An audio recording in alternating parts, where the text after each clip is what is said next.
Sans la liberté de blâmer, il n'y a point d'éloge flatteur. Pierre-Augustin Caron de Beaumarchais. Mesdames, Messieurs, bienvenue à Afrique Presse.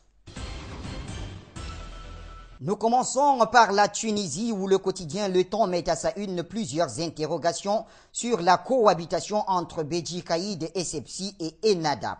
Au moment où l'agression israélienne à Gaza, l'opinion publique tunisienne avait-elle, au moment de l'agression israélienne à Gaza, l'opinion publique tunisienne avait-elle été influencée dans ses choix politiques dans le pays? Voilà la première question que se pose Le Temps. La montée de Nida à Tunis s'est-elle accentuée pour enfin de compte se consolider durant le mois de novembre? Une autre question. Béji Caïd Essebsi garde-t-il son leadership dans d'hypothétiques élections présidentielles qui auraient pu se dérouler en ce mois? Voilà autant de questions auxquelles vous trouverez des réponses dans les colonnes du quotidien tunisien Le Temps qui parle de la politique tunisienne vis-à-vis d'Israël.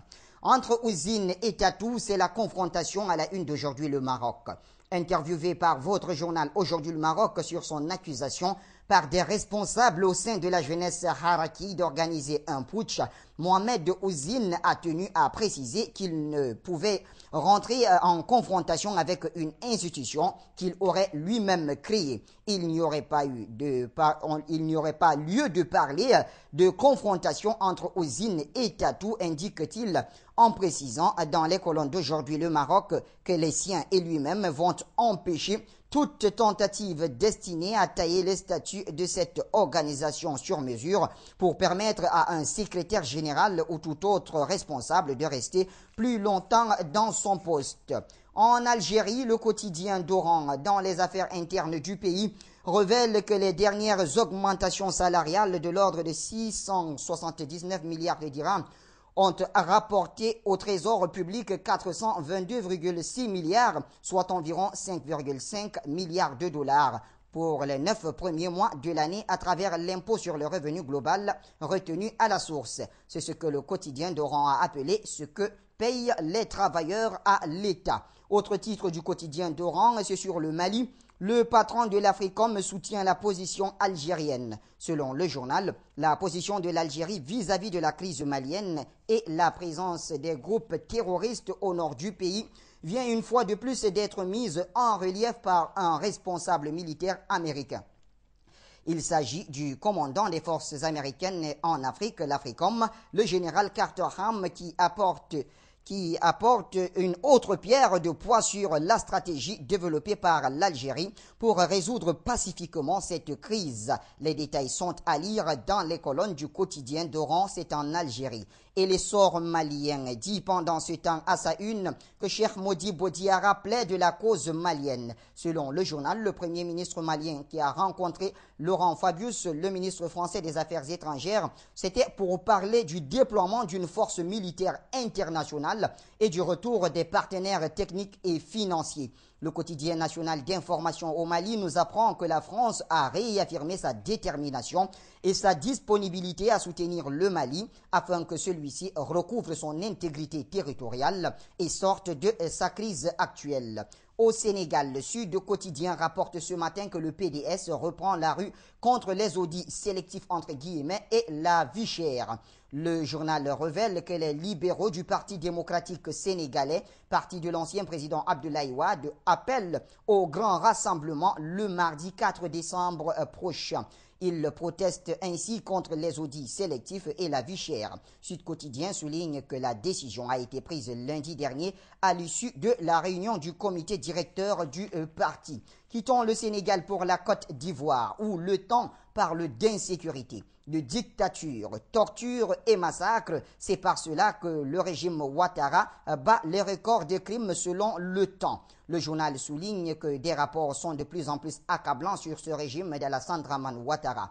Le journal parle également des dangers qui guettent la Côte d'Ivoire avec de nouveaux systèmes de sécurité et de défense qui mettent à nu l'incapacité et l'inculture des forces républicaines. C'est ce que rapporte Le Temps en Côte d'Ivoire. L'Inter, de son côté, rapporte les confidences de Simone Gbagbo à Amnesty International. L'épouse de l'ancien chef d'État ivoirien révèle en page 3 ces conditions de détention mettant en exergue l'homme qui assure sa sécurité. Le pays au Burkina Faso s'est entretenu avec Simon Compaoré en page 4 qui affirme que l'affaire de la réhabilitation de l'hôtel de ville l'a profondément blessé. Pendant ce temps, au Bénin, la Nouvelle Tribune parle d'inconstance politique à la tête du PDR. Le journal semble voir flou sur la véritable position de maître Adrien Wongbeji.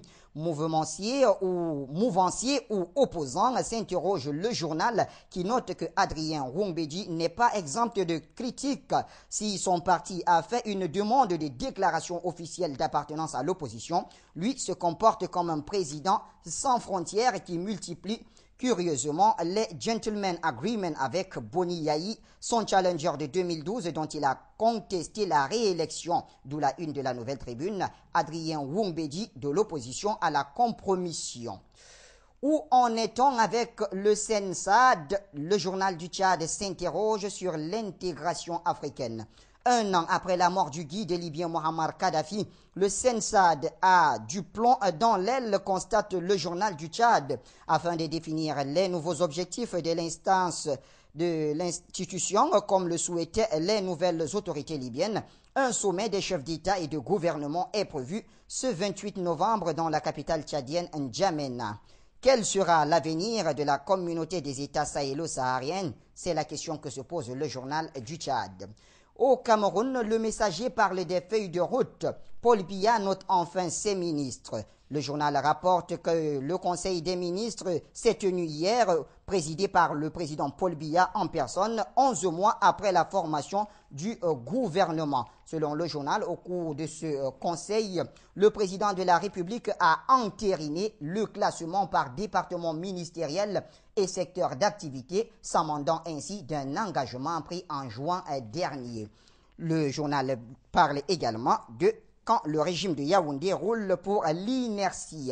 La même affaire est à la une de Mutation qui parle d'événements en conseil ministériel pour évaluer les ministres. Paul Biya a réuni le gouvernement hier pour reparler des feuilles de route. C'est la précision que donne Mutation qui souligne que l'unique point inscrit à l'ordre du jour de cette rencontre était l'évaluation de l'état d'exécution à mi-parcours des feuilles de route ministérielles. À lire également dans les colonnes de Mutation, Droits de l'homme. Le journal parle de l'affaire Thierry Atangana qui révèle que des gendarmes bloquent l'ambassadeur français. François Timéré, selon le journal, n'a pas pu accéder hier à la cellule de son compatriote détenu au CED depuis 15 ans du fait d'un barrage de gendarmerie. Selon le journal, le diplomate s'est par ailleurs ému des conditions de détention à la prison centrale de Kondengui où séjourne également maître Lydienne Eyoum.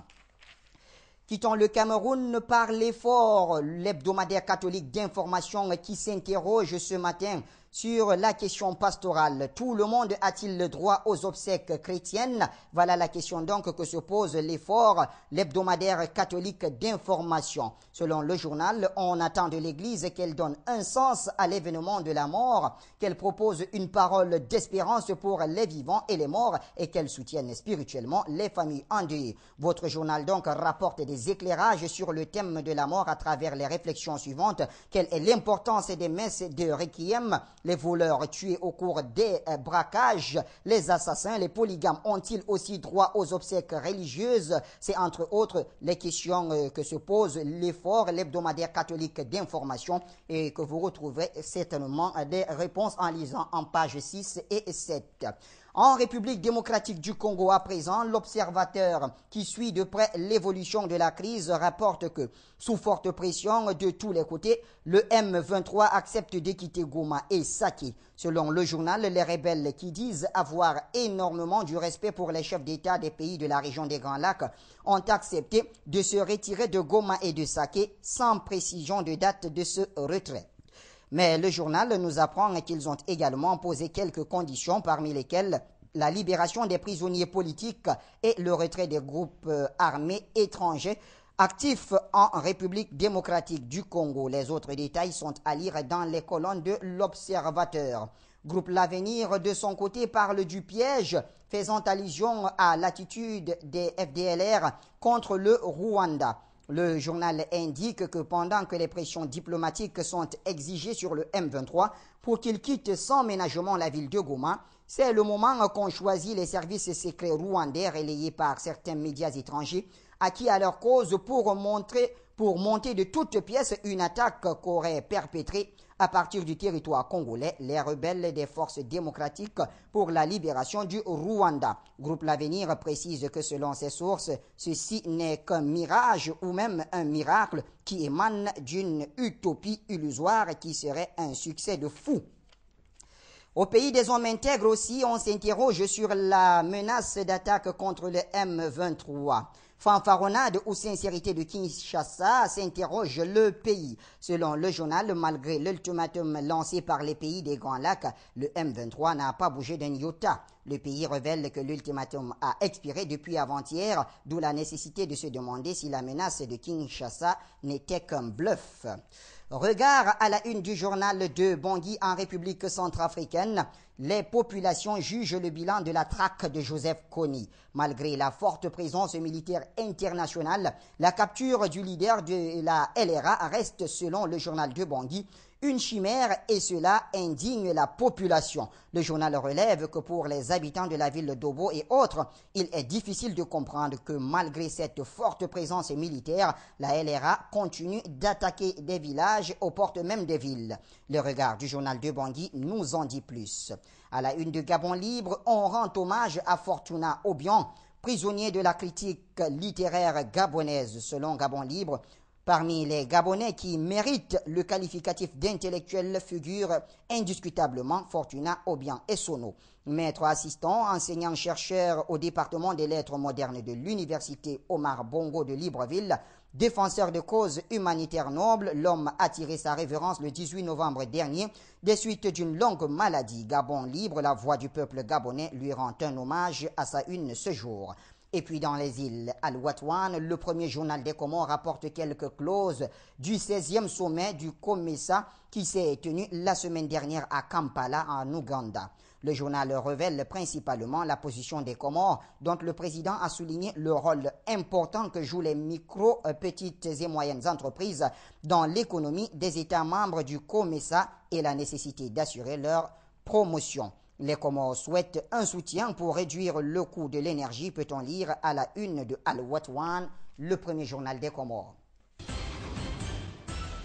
Voilà, mesdames et messieurs, c'est tout pour la titraille de la presse africaine de ce jour. Merci de l'avoir suivi. L'information continue sur notre site le www.afriquemedia.tv. Mais avant cela, courez dans les kiosques et chez votre marchand de journaux, sans oublier qu'il n'y a point de liberté sans la liberté de la presse.